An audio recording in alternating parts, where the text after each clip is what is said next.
Hey everybody, thank you for joining me today. So today's video we're going to be doing a layout sketch and I'm going to show it to you right here. So it's going to be very similar to this. There is a few things that I'm not going to do that's on here, but we'll talk about that as we go along. So to start off, the pages in the background that have the tabs on it, I wanted to use my tab punch board to create it. So I'm just going to do that real quick right here. And all I wanted it in the middle. So I'm lining it on the large tab, and my paper is 7 inches long.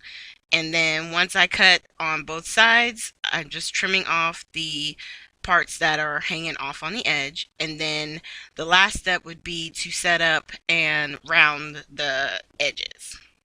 And I'm just rounding off the top parts. I'm leaving the bottom straight square.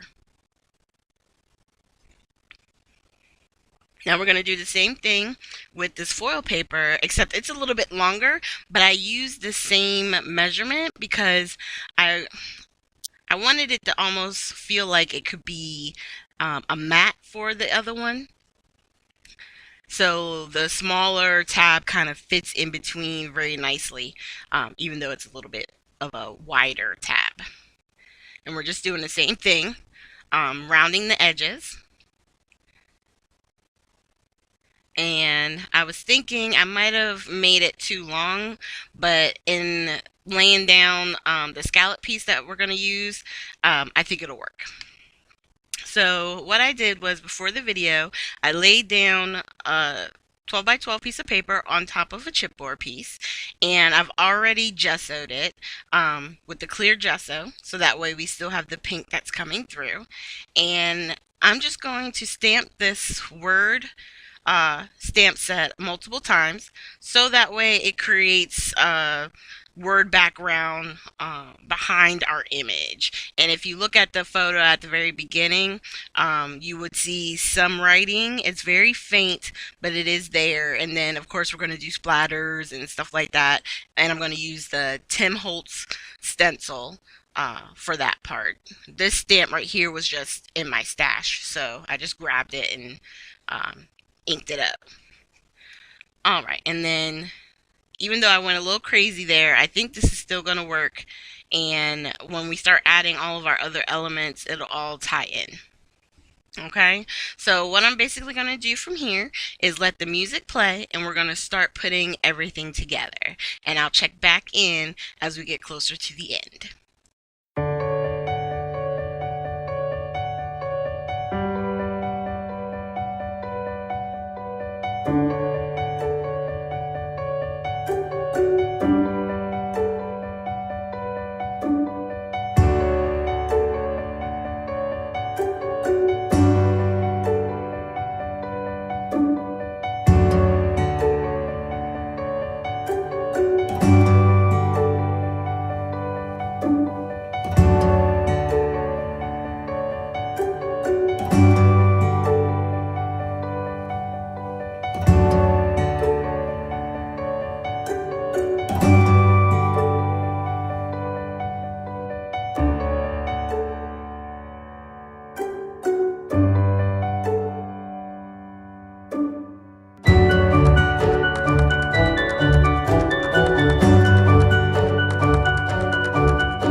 So now that everything is pretty much put together, I'm going to go ahead and grab my title, they call it, or I call it, think of it as a sentiment, or um, the chipboard piece that I'm going to use.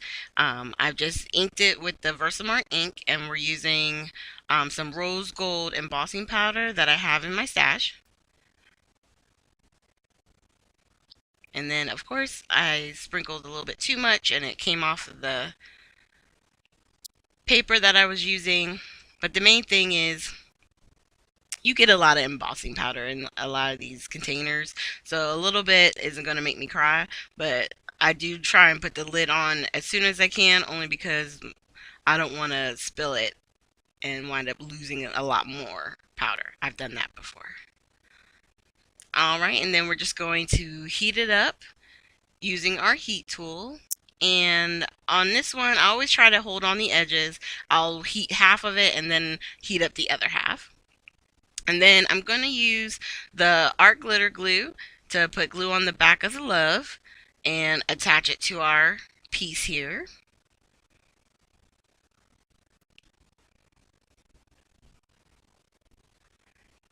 And then there's our title. Now, in the sketch, there was the photo, or what I'm assuming is the photo area, and then another piece of paper or square that they were probably using for journaling. I don't like my handwriting, so I don't do a lot of journaling. So for me, whatever the title is or whatever I'm using as far as the theme of it, that's my journal. That's all I do. If I were to journal anything, I'd probably just write something on the back if I wanted to mark the year if it was significant. But you're not going to see writing from me on the front of them. I hate my writing. So I covered up the photo, and I'm just using some of the black soot distress spray stain and some of the picket fence, the white picket fence, to do the splatters. Now there is a such thing as, how do I want to say it, possibly going too far. And once I did all my splattering and I was very happy with it, there was a spot up on the top right there that has, you see how it's like a straight line square from the stamp that I used? I wasn't liking how that looked, and I was thinking I could soften it up with my distress tool right there. See how I'm laying stuff down? Well, I kind of didn't like how that looked, because then it was smearing and messing up the splatters that I did. So once I'm done with the video, I'll resplatter, and then I'll take the close-up photos. Now, down below, I am going to have links to everything that you can get from the boutique. I got this set for, it was the April